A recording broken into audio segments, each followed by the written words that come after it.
Hello mga nanay, tatay. Ayan. Hindi pang makabasag si David. Ito nga po pala kami ngayon sa Kabanatuan. Ito yung aking dalawang boys. Si David ay naghuhugas ng pinagkainan namin ngayong gabi. Ayan. Habang naghuhugas, nanonood ng video. Kaya mutik nang mabasag yung plato. Ayan o, dami niyang hugasan. Una anak yung baso. Huli yung mga plato kasi mamantika. Una baso, sumunod kutsara. Ganun yung paghuhugas niyan.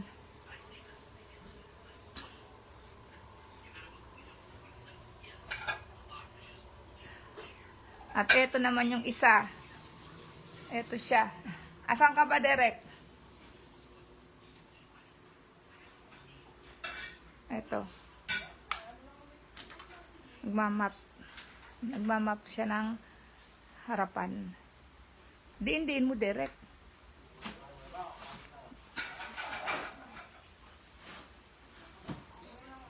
Baka masyadong madiin, Bunchoy, mabasag, maputol mo yung map. Oh, tayo mo. Tayo mo.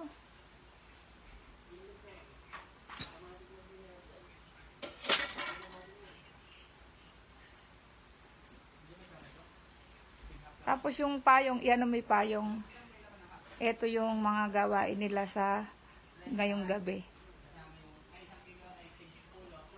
Alam na nila yung kanilang mga duties and responsibilities. Kasi ako mamamalansya. Ayan, si Derek. Derek! Derek, oh. Bunchoy, oh. Tumingin ka din, eh. Oh, Derek, oh. Diin mo na may pagmamap mo. Nalilinis mo ba yung map mo? Sarado may ilaw. Mapon mo yung kusina. Ayan.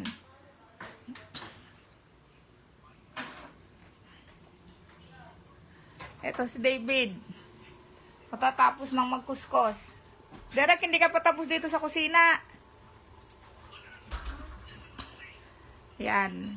Kahit lalaki yan, tinuturuan ko yung maggawaing bahay. Focus mo sa ginagawa mo na kung di ka matagal ka pag ganyan.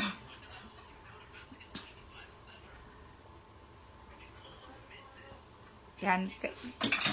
Para matuto na agad magtrabaho kahit lalaki, kailangan binibigyan ng responsibility sa bahay.